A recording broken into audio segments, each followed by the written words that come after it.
Bienvenue dans Mon Psy part en live, le podcast où on parle psychologie, émotion, développement personnel et bien plus encore de manière drôle et décomplexée. Je suis Julien Borloo, psychologue spécialisé en hypnose et coaching et je te donne toutes les clés pour prendre soin de ta santé mentale.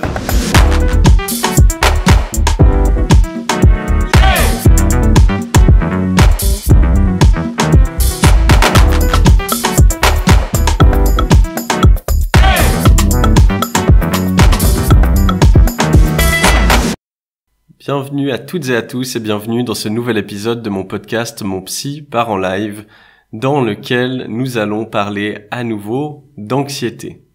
Pourquoi est-ce que je reviens encore sur ce sujet ? En effet, au 4e épisode de ce podcast, j'avais déjà abordé le sujet de l'anxiété, parce que c'est une problématique que je rencontre tous les jours dans mon cabinet, et j'ai énormément de gens qui viennent pour cela, pour travailler sur ça. Et il y a plein de manières de travailler, que cela soit en hypnose, d'une manière très expérientielle, pour apprendre à gérer les crises d'angoisse, à les apaiser, à accepter les émotions, pour les laisser juste descendre, un peu comme des vagues qui s'élèvent et sur lesquelles on surfe, mais aussi avec des outils de coaching et de coaching attentionnel notamment. Alors, si vous souffrez d'anxiété, que vous n'avez pas encore écouté l'épisode 4, je vous recommande d'aller l'écouter, ça vous donnera déjà des bases sur qu'est-ce que c'est l'anxiété et comment la travailler. Alors pourquoi un 2e épisode sur le sujet ? Bien parce que j'ai d'autres exercices pratiques à vous proposer et c'est important pour moi d'en faire un épisode à part entière. Alors avant que je continue, je rappelle que j'ai une formation en ligne qui s'appelle Respiration et Hypnose, libérez-vous du stress et de l'anxiété. Donc c'est une formation en ligne qui vous apprend plein de techniques de respiration et qui détient aussi des enregistrements d'auto-hypnose pour vous aider à travailler sur votre anxiété. Donc ça, je vous mettrai le lien dans les notes du podcast. J'ai une autre formation en ligne qui est en lien aussi avec ce qu'on va aborder aujourd'hui, qui est plus axée sur la gestion des pensées négatives. Donc ça peut autant aller pour des personnes qui peuvent avoir des pensées anxieuses, mais comme aussi et surtout, je dirais, les personnes qui ont des pensées négatives, des jugements, des critiques et qui ont de la peine à gérer ces pensées.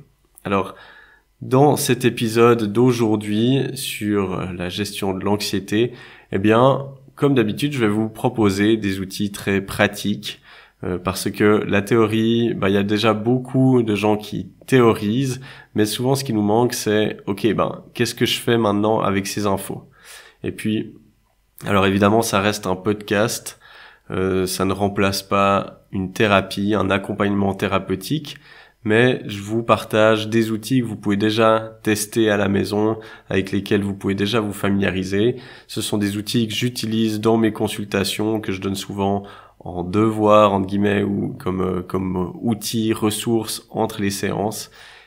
Et ça peut déjà vous permettre de vous familiariser avec, à quoi ça ressemble une séance chez un psychologue. Non, c'est pas juste des oui, je vous entends. C'est pas juste ça un psychologue. Bien sûr qu'un psychologue doit savoir écouter, mais il est aussi là pour déjà vous apprendre comment est-ce que le cerveau humain fonctionne, comment est-ce que le corps humain fonctionne parfois plus largement, et pour aussi donner des astuces, des exercices, des conseils sur comment le gérer, parce que c'est pas juste inné, ça se travaille. La santé mentale, c'est comme la santé physique, ça s'entretient au quotidien. Ça, en tout cas, c'est ma vision de l'accompagnement psy. Alors, il y a, juste pour rappel, l'anxiété, c'est donc une émotion qui survient quand on anticipe une menace potentielle. Donc, elle ne peut surgir, l'anxiété, que quand on regarde dans le futur et qu'on anticipe quelque chose de négatif. Et puis, l'utilité de l'anxiété, c'est de nous permettre de prévenir ces problèmes. Si on n'avait pas d'anxiété, on ferait jamais de prévention, on se préparerait à rien et on raterait beaucoup de choses et probablement qu'on prendrait aussi beaucoup plus de risques. Donc, comme toute émotion, elle est très utile. Là où l'anxiété devient problématique, c'est quand on ne comprend pas vraiment son fonctionnement et qu'on sort de l'outil de prévention, c'est-à-dire j'anticipe une menace dans le futur, qu'est-ce que je peux faire ici et maintenant pour minimiser les risques ? Et ce minimiser, il est important. Je l'ai déjà dit dans le premier épisode sur l'anxiété, je le répète. Parce que, si on cherche à minimiser les risques, par exemple, d'un échec à un examen, eh bien, qu'est-ce que je peux faire? Je peux me reposer, je peux réviser, je peux demander les notes de quelqu'un d'autre, réviser avec quelqu'un d'autre, je peux demander à un répétiteur de m'aider. Et toutes ces choses-là vont faire que ça va minimiser les risques d'un échec. Mais ça n'annule pas le risque. Quoi qu'on fasse, le risque zéro n'existe pas. Et tout va se jouer là. Soit j'accepte que le risque zéro n'existe pas, je fais de mon mieux dans ce qui est en mon contrôle et ma foi je lâche prise de ce qui ne l'est pas. Ça c'est la meilleure façon de travailler avec toutes nos émotions, mais particulièrement l'anxiété. Soit, je n'accepte pas que le risque zéro ne puisse pas exister, je n'accepte pas que tout ne soit pas en mon contrôle, et c'est là où je commence à avoir de l'anxiété problématique, pour ne pas dire pathologique, parce que, je donne une mission impossible à mon cerveau, c'est-à-dire que je lui dis, donne-moi des solutions pour éviter ce risque, il va me donner des solutions qui vont minimiser le risque, mais il peut pas me donner la solution qui va l'annuler. Et donc, c'est pour ça que le cerveau va turbiner en boucle, jusqu'à ce qu'on arrête de lui demander d'annuler le risque. Et c'est à ce moment-là qu'on arrive à s'en libérer. Et pour ça, par exemple, les philosophes stoïciens, ils étaient très forts parce que leur devise, entre guillemets, c'était, face à un problème, il faut se poser la question suivante. Est-ce que j'ai du contrôle sur ce problème? Alors, si j'ai du contrôle, je n'ai pas de souci à me faire, car je peux y faire quelque chose. Et puis, si je n'ai pas de contrôle, je n'ai pas de souci à me faire, car je n'ai pas de contrôle là-dessus. Si vous vivez avec cette phrase en tête et que vous cherchez chaque jour à l'appliquer, vous verrez que votre anxiété va disparaître d'un moment à l'autre. Alors maintenant que j'ai posé à nouveau un petit peu les bases de ce que c'est l'anxiété, je vais vous proposer divers exercices que vous pouvez tester à la maison et qui peuvent vous aider. Un problème souvent quand on souffre d'anxiété problématique, c'est justement cet emballement des pensées. Puis on a l'impression que les pensées fusent, généralement négatives, et qu'on n'arrive pas à les contrôler. Alors il y a un petit exercice que je peux vous proposer qui sert à ralentir ce flux de pensées. Parce que les pensées, on peut pas les maîtriser, on peut pas choisir si on veut des positives, des négatives, des neutres. Je crois que les dernières études qui sont sorties par rapport au nombre de pensées qu'on aurait dans la journée, ça tourne autour des 6500. Puis parmi ces pensées, il y a du bon, du mauvais, du neutre. Alors, ce qui va changer, c'est ce sur quoi on passe le plus de temps. Est-ce que j'accorde le plus d'importance et d'attention à mes pensées négatives, positives, neutres?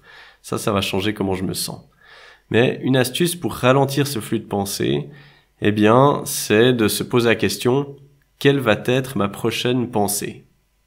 Et vous pouvez tester en live. Demandez-vous maintenant, quelle va être ma prochaine pensée? Et vous essayez d'anticiper votre prochaine pensée.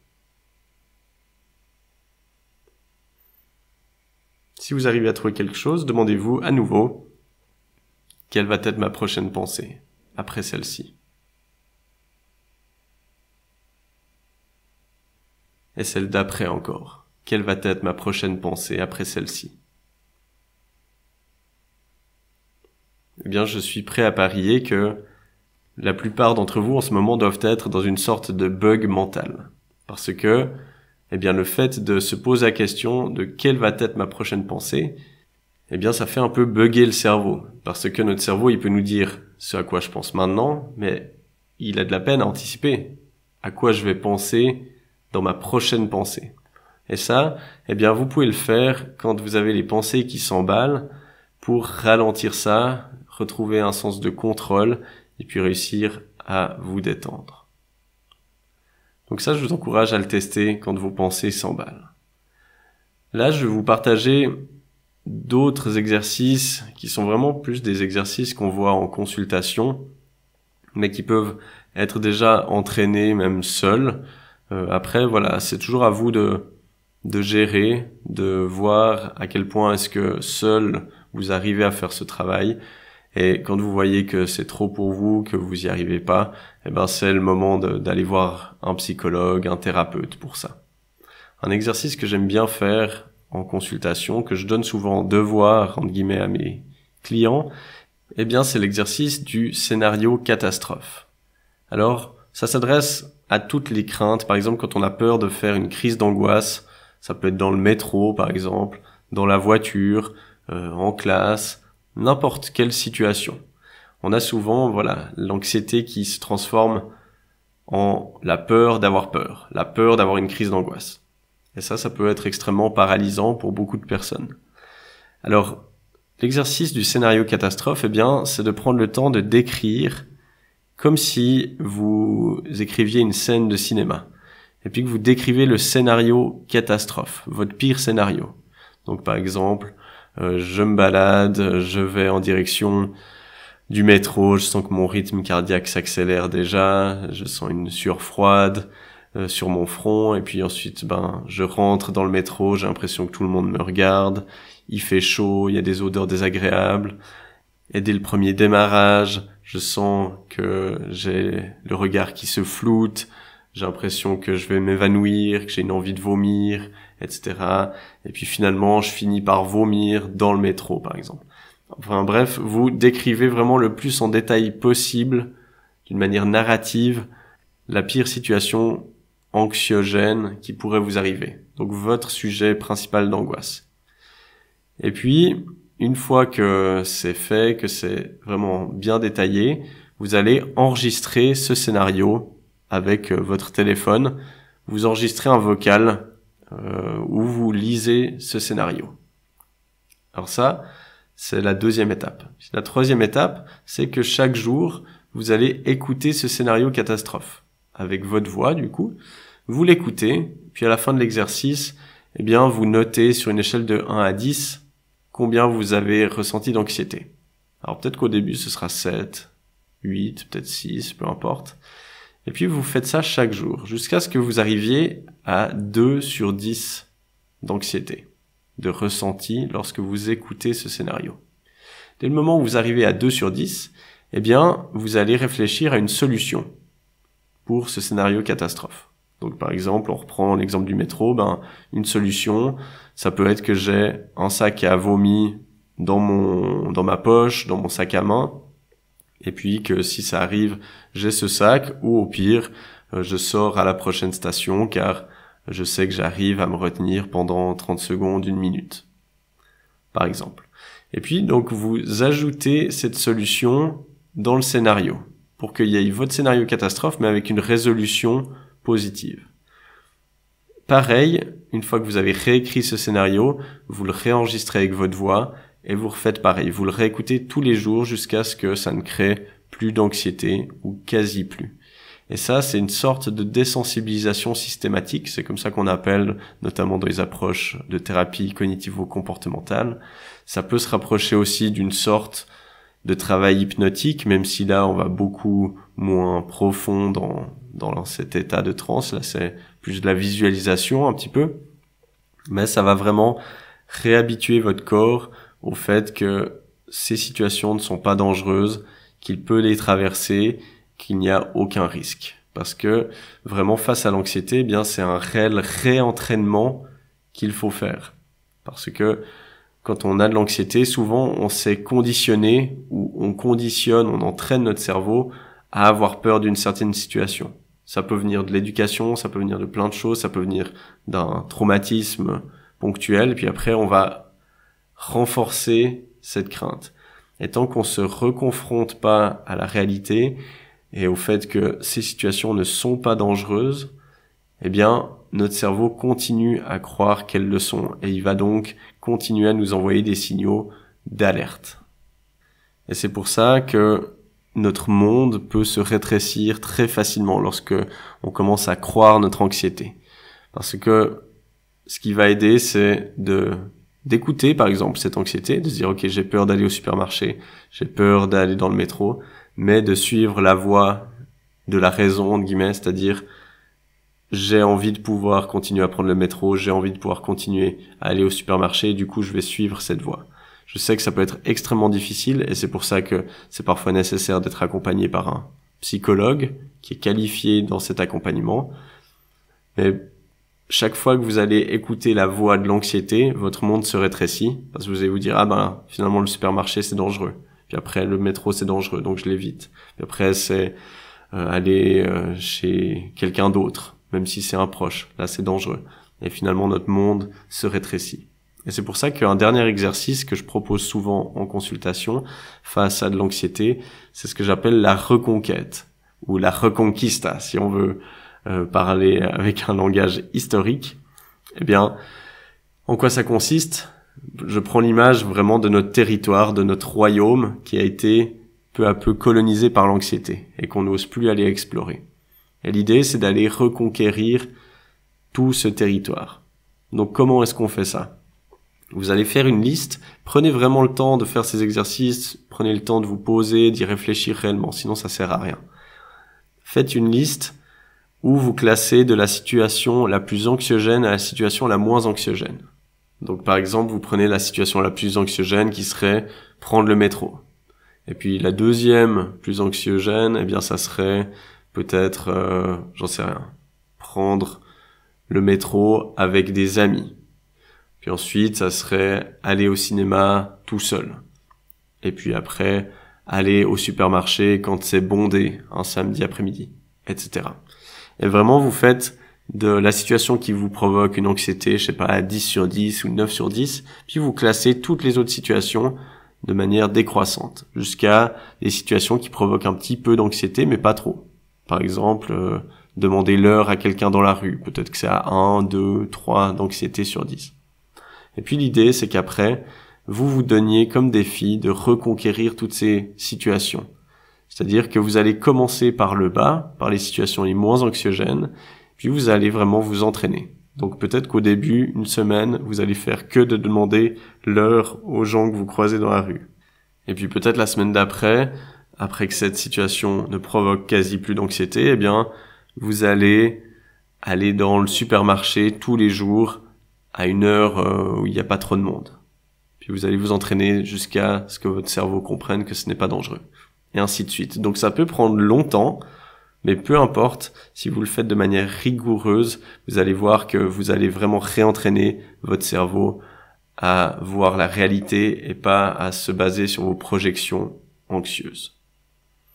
Donc, je vous rappelle, ce sont des exercices. Si vous voyez que vous arrivez à le faire seul, tant mieux. Si vous voyez que c'est trop compliqué pour vous, que c'est trop inconfortable, c'est le signe que il faut demander de l'aide à un professionnel. Et alors ça peut être avec moi, ça peut être avec quelqu'un d'autre, mais je vous incite vraiment à le faire. En appui, je le rappelle aussi, je vous mets dans les notes du podcast les liens pour mes formations en ligne sur la gestion du stress et la gestion des pensées négatives. Toutes les infos seront là-dedans. Et comme tout, eh bien, c'est des exercices qu'il faut pratiquer, car on a beau connaître tous les exercices au monde, si on ne les pratique pas, eh bien, on ne va pas progresser. Donc j'espère que ça aura été utile pour vous, et je vous dis à très bientôt pour un nouvel épisode. Et voilà, on arrive à la fin de cet épisode. Je tenais à vous remercier du fond du cœur de m'avoir écouté jusqu'au bout. Si vous voulez soutenir ce podcast, n'hésitez pas à le partager à vos amis, à commenter et à mettre une évaluation sur l'application de podcast que vous utilisez.